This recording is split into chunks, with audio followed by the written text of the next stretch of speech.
Max Kepler has been a familiar topic of conversation across this Phillies season. Signed in the offseason to be the solution to the left field problem, things have not worked out for the left-hander to this point. But just when frustrations seem to be reaching a tipping point, Kepler produces his best game in a Phillies uniform and was quite open after the fact speaking to the media. I do want to reflect a little bit on what he said specifically, continue to piece together this outfield puzzle that I think the Phillies themselves are trying to ultimately solve here, and kind of reflect on what the role should be for Kepler moving forward. Again, I do believe frustrations had reached an all-time high. His batting average had slipped to 200, but just when he's at his low point, Kepler finds a way to dig in, get the job done with a home run and a double in the same game, the second multi-hit game of this entire season for Kepler. Now, in general, I've been very critical of Max Kepler here, as has been the vast majority of the fan base here. The thing that I do want to give my flowers and send my respects for is the way that Kepler has not quit on this team and quit on himself there. And I also thought it was really cool to see him open up in a way that we do rarely hear from struggling athletes. So I'm going to start off right there and pull up a couple quotes from the post-game press conference, and this happening right on the field, talking to John Kruk and Tom McCarthy in the booth there. Pretty cool to hear these thoughts here, as well as a little inside access that we got from our guy Luke Arcaney, who's out there in the locker room here. Now, this quote that I want to start with did come while he was still on the field speaking to Kruk and McCarthy here. And it says, quote, "There's some relief behind it," his home run swing. "I feel like I've been battling the unlikely type of ball in play for no result for a long time in my career. So I just got to try and put my head down and keep going. This season's been tougher than most if I reflect on it, but I'm not really trying to reflect on it too much, and trying to stay present and keep moving forward." And this written piece coming from Luke Arcaney, who I mentioned in the locker room getting these quotes. And Luke writes, "If you were in Citizens Bank Park tonight, you probably heard boos heading into the top of the ninth inning. It wasn't because somebody made an out or an error. It was because Max Lazar was entering the game, which meant the 43,000 in attendance wouldn't see Johan Duran and his entrance." Quote, "Sometimes I think the boos are their love language," Kepler said. "The team was a little confused at first to why the fans booed Max Lazar in the ninth, but realized it's because it meant no Johan Duran. I think I've given up trying to figure it out. I'm just here doing my thing." Wednesday will be the last day of Rob Thomson's 6-day platoon plan post-trade deadline. Harrison Bader and Weston Wilson will probably get the start in the afternoon game, which of course was played, and the Phillies look pretty lifeless in a loss, but they've taken 2 straight series, so I'm not going to be too hard on that. Nonetheless, Thomson has not revealed the plan moving forward, but it seems like Harrison Bader will get consistent playing time after Wednesday, which could leave Kepler as the odd man out in the outfield. Now, just to jump in here, the boos are their love language is a bar from Max Kepler, one of my favorite quotes that I've heard from him. And again, I do think when you actually watch the full context of this interview, which I encourage all you guys to do, I'm sure you've seen it making its waves on social media to this point, there was just honesty in a way that we have not seen this guy face the media, because he has not been the dude with the mic in his hand for obvious reasons here. But I really respect the way that he did. He was upfront. He wore it. And again, the Kepler takeaway that I want to hammer home here is this dude has not quit. He has not rolled over. And a couple quotes that I think continue onto this, also coming from Luke here, is, quote, "It's hard, to be honest. I can't say that I've been the most present lately. I just try to confine with my brothers and just enjoy what they do. If I play unselfish baseball, then I feel like I'm with the team and in the collective, and not think about the results having to come my way in the future. I respect what Max Kepler did tonight. It's not easy to be a struggling athlete in Philadelphia. He was dead honest on the postgame show. He doesn't want to play bad baseball. He just hasn't been able to find it this season. We'll see where things go from here." And this coming from Brandon Marsh, quote, "It was huge. With the home run and the double, that was big time for all of us. Kepler is a gangster. He's going to show up and compete every day. Today was big for us. He came through." And I do love that from Marsh. And just a Brandon Marsh note, by the way, I think it's so incredible, for starters, how he's swinging the bat lately. And my bigger point here, what a great teammate this dude is, that I think in multiple occasions now we've seen in his Phillies tenure that the guys he's directly competing with for minutes, that in reality there is a world where this left field outlook shakes down to, is it Brandon Marsh or is it Max Kepler? And obviously there are other factors I want to dive into, but with that in mind, Marsh is the top guy of the dugout, cheering on Max Kepler. When Johan Rojas had a walk-off single last year, Marsh was the first guy out of the dugout dumping water on him. That is stuff that I think matters from a culture, from a locker room perspective, and I do think Brandon Marsh deserves his credit for that as well. Now, a couple other points that I did want to bring up. I did want to pull up the initial quotes from Rob Thomson on the outfield game plan. He kept mentioning this 6-day period, which of course Harrison Bader is still new to Philadelphia, still figuring out how all these pieces together.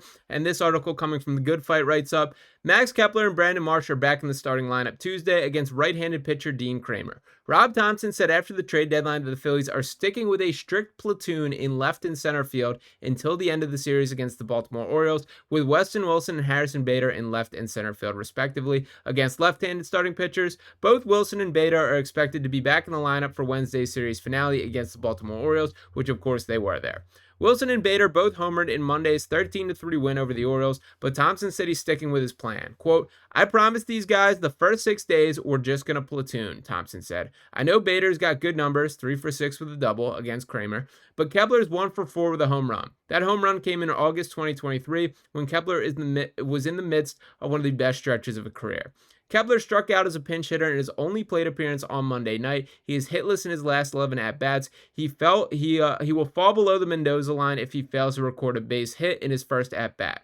Since July 1st, Kepler is batting .180 with a .536 OPS. Since June 1st, it's .170 with a .566 OPS. Whatever way you slice it, it's been an extremely brutal stretch.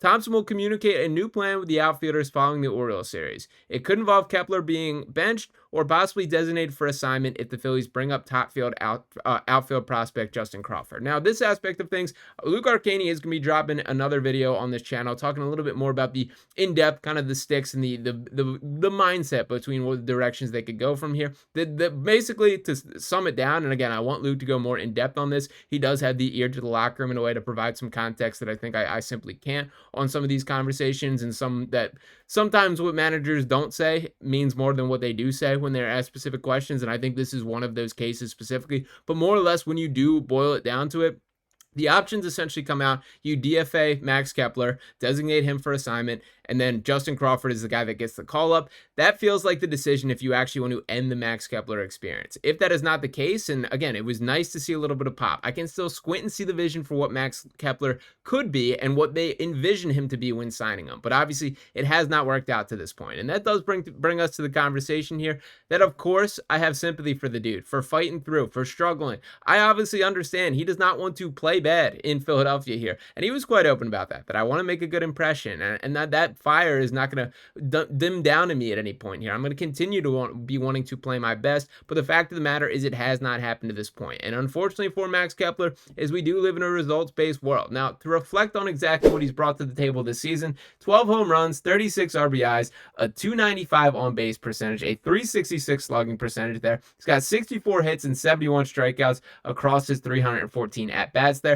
Despite the little chirp that I think, honestly, now that the dust has settled, a lot more was made about it than it probably should have been about him sort of complaining for playing time there. Rob Thomson himself has gone on and talked about how that was just a conversation he had, and he wants guys that want to play, which should be taken as a positive.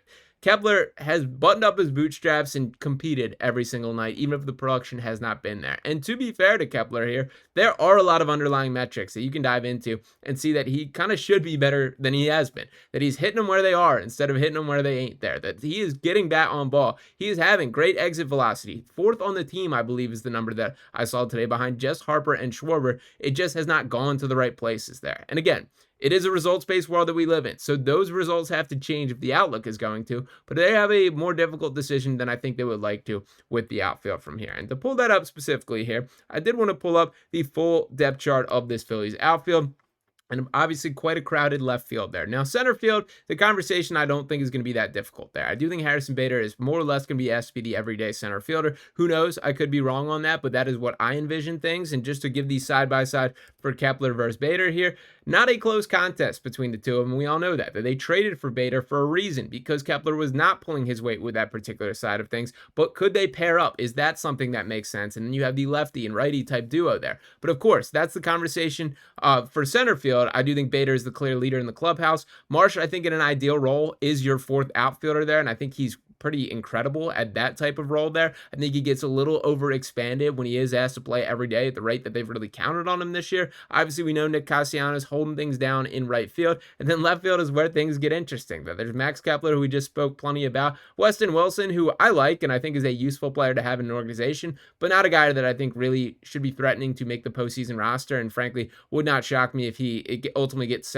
sent down when the dust does settle here. Otto Kemp is a dude that has earned his stripes and also has the advantage of being capable of playing multiple positions, being able to slide him in the infield for stretches is a huge thing in his favor. That if anything, left field is the weakest of his defensive positions, and I do think that he will find himself on roster with a place because of the level that he's played at.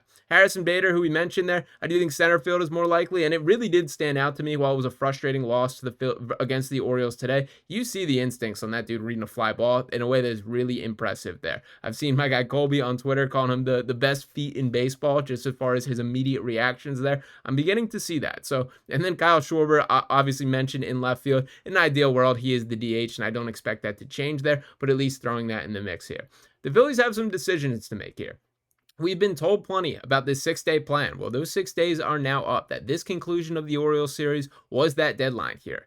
So is this something that they believe Max Kepler has found something, is breaking free, is going to get on the right track? Or do they stick with what I think sort of the plan was, which was probably the end of the Max Kepler experience here in Philadelphia?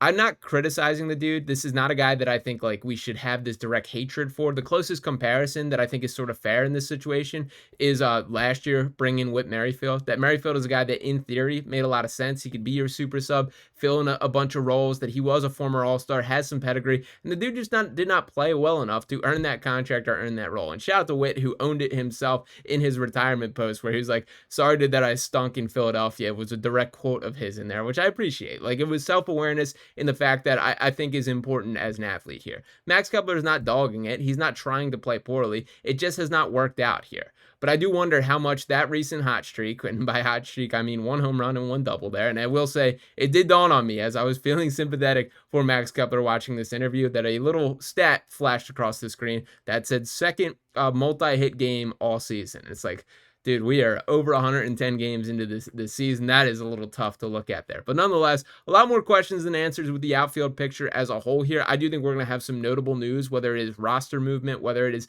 a decision on what the full-time plan is in the next probably day and a half here. So I'll be on my toes and waiting for that. My guy Luke Arcani going to jump in the mix and provide a little bit more context to the ins and outs of the roster decision. But I did just want to give Max Kepler a little shout out for that. I think it's really cool the way that he did open up. I'm happy for him that he had his moment where he did hit that home run, come through with a double, and produce for this Phillies team, as I'm sure he hoped he could have all season there. We will see what happens from there, but we'd love to hear from you guys in the comments. If you're the guy pulling the strings, if you're Dave Dombrowski and Rob Thomson right now, what is your decision process? Do you stick with Max Kepler and hope that is a building block of something he can continue to propel forward from, or was that just a splash in the pan and something that we should cut our losses while we still have the chance? Drop those thoughts below. Appreciate each and one of you guys for tuning into this video. If you have not already, make sure you're smashing that subscribe button, dropping a like on this video here, and be back talking with you next time. Peace.